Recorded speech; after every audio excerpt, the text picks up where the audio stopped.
हमने मान लो 2000 से ऊपर की चीज़ खरीदनी है, तो अगर मेल साथ में नहीं जाएगा तो दुकान वाला आपको रेट नहीं बताता। ये मैं अपना व्यक्तिगत एक्सपीरियंस बता देती हूँ। मैं टीवी खरीदने गई, वो मुझे आप आना मैडम बता देंगी।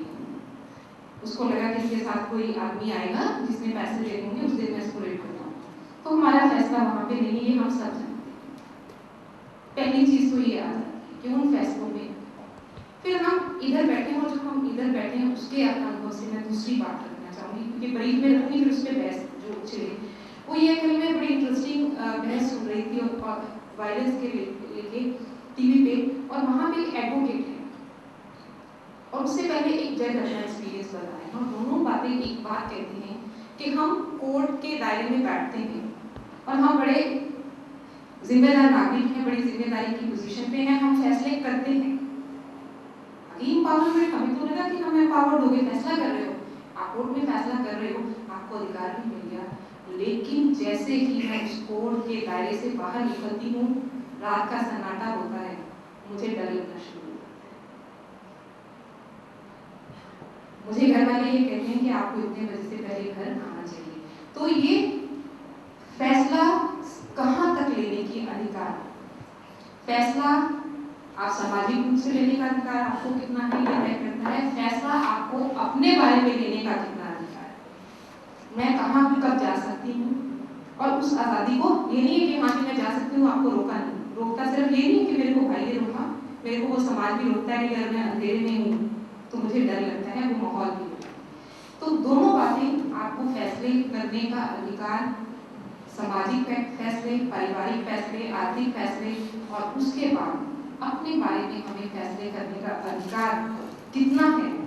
मुझे लगता है कि ये यहाँ से हमारे एम्पावरमेंट का बात होती है। बस आगे 2-3 बातें और सेंटेंस और कहूँगी। जो हम बदलते परिवेश की बात करते हैं, बदलते परिवेश में वो क्या रहा है जो हम कहते हैं कि क्या बदल रहा है हमें, क्योंकि हम विमेन की बात कर रहे हैं, लड़कियों की बात कर रहे हैं आप, तो हम मेरे ख्याल में उसी परिवेश की बात कर रहे हैं। हमें ये लगता है, मेरे मेल लीड्स जो हैं और हम पढ़ते थे, हमारे साथी भी कह रहे थे, अब तो सब बदल गया है। यानी कि हम ये मान रहे हैं और हम उदाहरण देते हैं, इंदिरा गांधी जी से शुरू होते हैं, कल्पना चावला जी तक की उदाहरण देते हैं, मेरी तरफ भी इशारा कर दिया गया कि शायद ये सशक्त होने का कोई सबूत हमारे पास है। तो मैं ईमानदारी से बता दूं, पहली बात, मैं अपने आप को अभी सशक्त महसूस नहीं करती। दूसरी बात कि बदलते हुए परिवेश में हमारे जो हम जिन चीज़ों को देखते हैं मीडिया में या बाहर, हम बाहर घर से निकलते हैं, वर्किंग प्लेस है, वहाँ पे विजिबिलिटी से हम कहते हैं, देखने में हमें औरतें ज़्यादा दिखाई देने लगी हैं कि आप पैनल में हम लोग काफ़ी बैठे हुए हैं, काफ़ी दिखाई दे रही हैं, विजिबिलिटी बढ़ गई। लेकिन ये मैं प्रश्न कर रही हूँ क्योंकि मैं सिर्फ एक ही बात कहूँगी, सवालों के जवाब मेरे पास भी नहीं है। आपकी तरफ से सवाल उठने शुरू हो जाए तो मुझे लगता है इस पैनल डिस्कशन का जो गोल है वो सफल हो जाए। तो विजिबिलिटी का होना क्या ये प्रूव करता है कि औरतें सशक्त हो गई, या इस बदलते हुए आर्थिक परिवेश, जो सिर्फ सामाजिक परिवेश का भी, सिर्फ सामाजिक नहीं, सामाजिक आर्थिक परिवेश में ये कारण कोई और है। क्योंकि हम ग्लोबलाइजेशन की बात भी करते हैं, आज व्यापारीकरण की बात भी करते हैं, लिबरलाइजेशन की बात भी करते हैं, तो क्या ये विजिबिलिटी, हमारा यहाँ दिखना कहाँ तक सबूत है, मैं ये नहीं कह रही नहीं है, कहाँ तक ये सबूत है या ये तय करता है कि हम सशक्त। धन्यवाद। बोल ही रहा हूँ, मैं अपने साथियों को उनको मौका दूंगा। अभी मीत कह रहे थे कि विजिबिलिटी का मतलब क्या है, जो दिखाई दे रहा है। अब दिखाई दे रहा है जैसे भाई आधे इधर बैठे हैं, आधे इधर बैठे हैं, कि लड़कियां बाहर आने लगी। क्या वास्तव में बाहर आने लगी, एक बड़ा सवाल है। जो आ रही हैं, क्या वो लड़कियां वास्तव में बाहर आ रही हैं? मेरा ही मानना है, पता नहीं मैं गलत हो सकता हूँ, कि आप बाहर नहीं आ रही। लड़कियों को कुछ पेरेंट्स धक्के से भेजते हैं कि जाओ बेटा पढ़ के आओ, तू पढ़ जाएगी, तू बीए करेगी तो तेरे लड़का एमए मिल जाएगा। तू एमफिल कर जाएगी, कहीं रोजगार में लग जाएगी, तेरा रास्ता अगर निकल जाएगा तो मुझे थोड़ा हो सकता है कि कोई अच्छी फैमिली मिल जाए। मैं बहुत ही बेबाकी से बात कर रहा हूँ जी, हट करके थोड़ा आप लोगों की बात कर रहा हूँ, क्योंकि जब लड़की को बाहर आने की बात कही जाती है, जाहिर है हमें एक संख्या नजर आने लगती है, लेकिन ये वही भारतीय समाज है जिसमें दो चीजों की मैं जिक्र करूंगा। जब हम पंचकुला की ओर देखते हैं, पंचकुला एक पढ़ा लिखा शहर है, सैटेलाइट सिटी कहते हैं मोहाली वगैरह, आपने देखा होगा, बहुत खूबसूरत जगह है। लेकिन मैंने इंसानियत का सबसे बदसूरत चेहरा उसी खूबसूरत शहर में देखा है। अगर कहीं लड़कियों के जो लिंगानुपात जिसको आप कहते हैं, सबसे ज्यादा डाउन अगर लिंगानुपात है, सेक्स रेशो है, लड़कियों की संख्या कम है तो पंचकुला में है, चंडीगढ़ सिटी में है। अगर सबसे अच्छा प्रतिशत है लड़कियां लड़कों से बढ़कर है तो मेवात में है।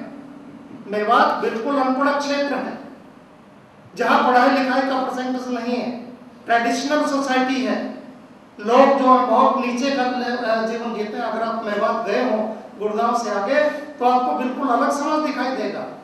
वहां लड़कियां बुर्कों में रहती हैं, पर्दों में रहती हैं, लेकिन वहां लड़कियों को जन्मने से रोका नहीं जाता है।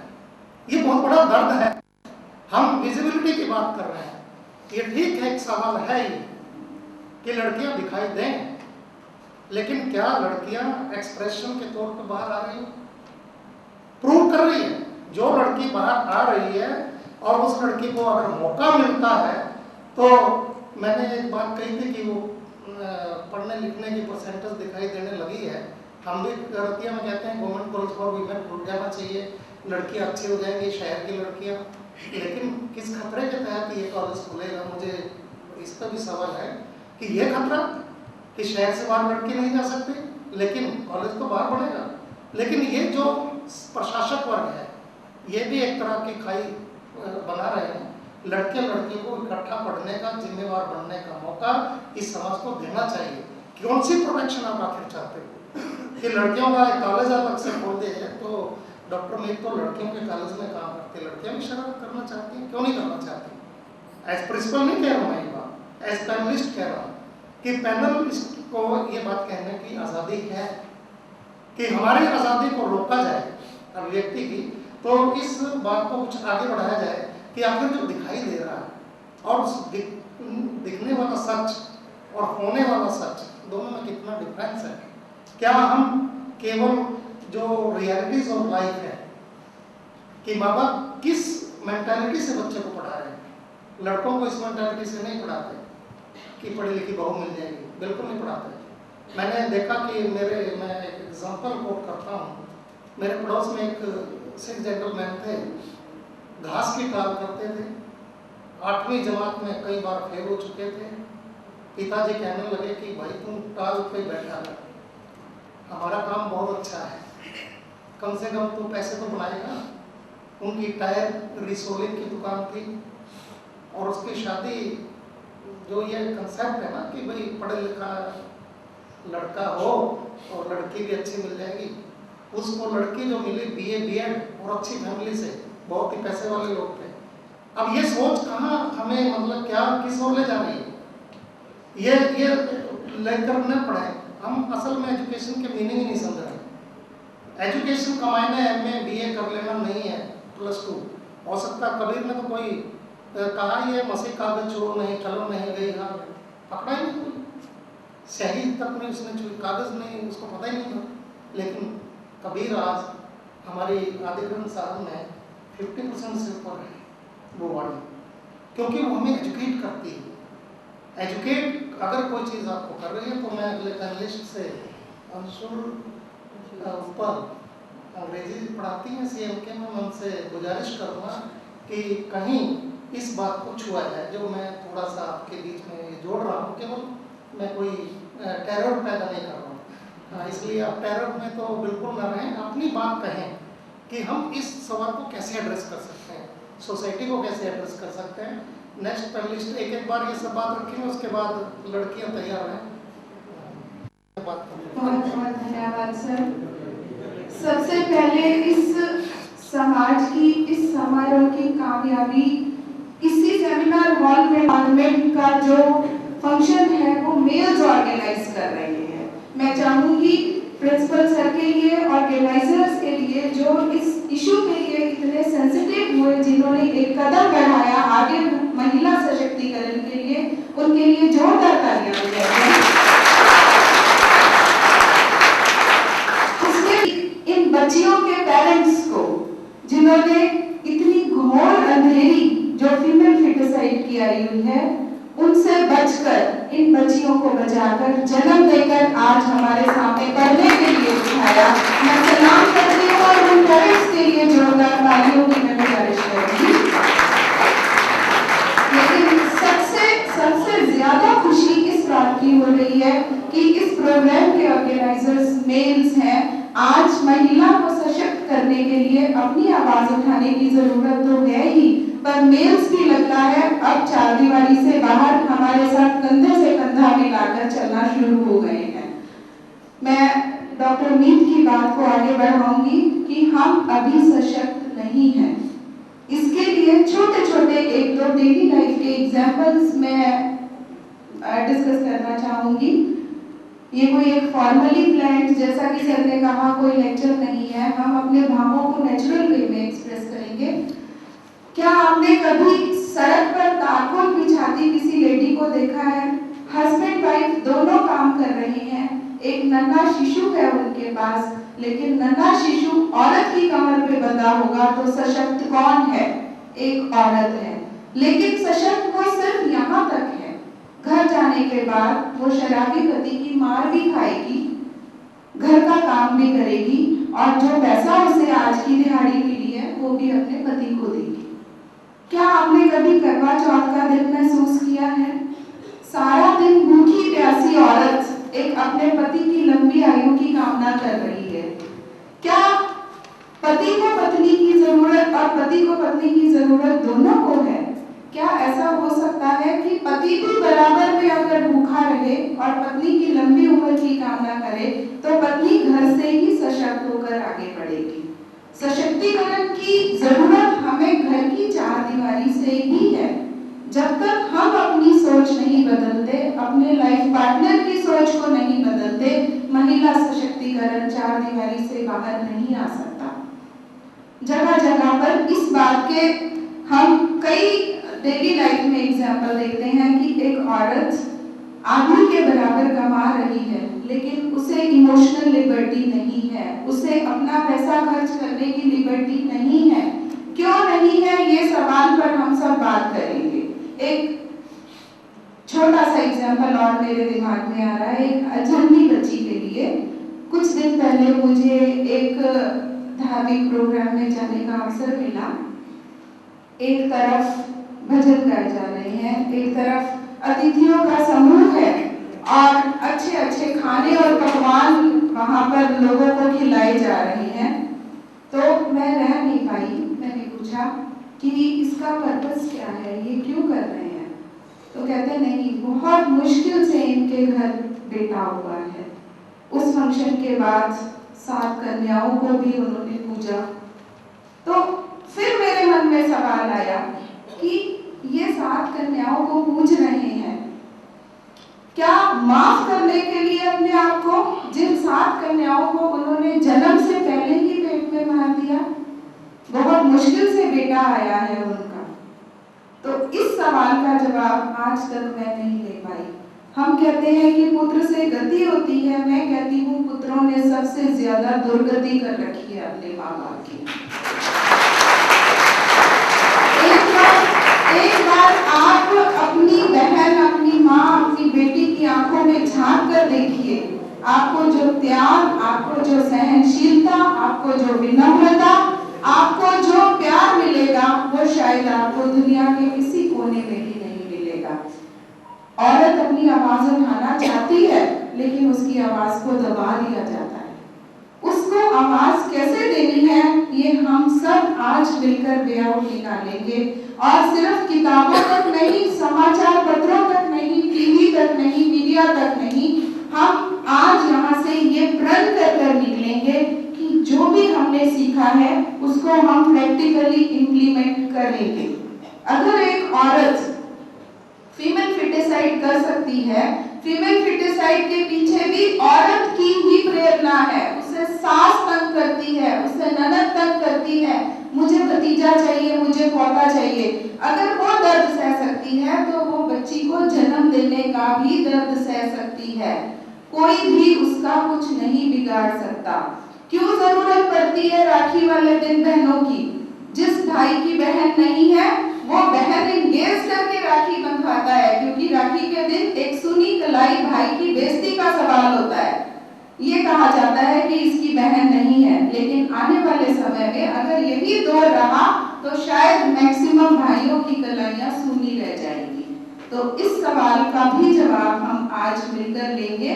और अब ज्यादा ना कुछ कहते हुए मैं डॉक्टर आरती से कहूंगी कि अपने विचार आगे बढ़ाएं। मैं 1 मिनट के लिए इंटरव्यू करना चाहूंगा कि ऊपर लें कि डबल स्टैंडर्ड की बात करते हैं हम लाइफ में।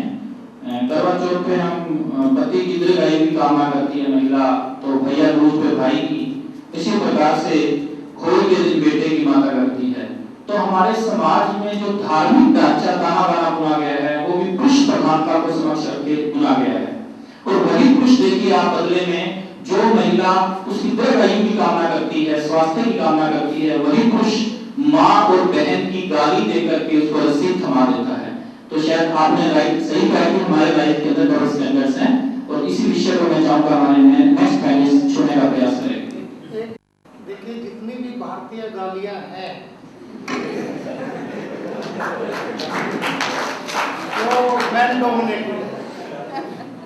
आप कोई भी गाली देते हैं, देखो गांव में शहर में सभी देते हैं, कोई गाली आपको औरत वाली नहीं मिलेगी, क्योंकि औरतों ने गाली देना सीखा ही नहीं। ये बहुत साउंड है, मतलब इस बात का आपको सबूत है ये।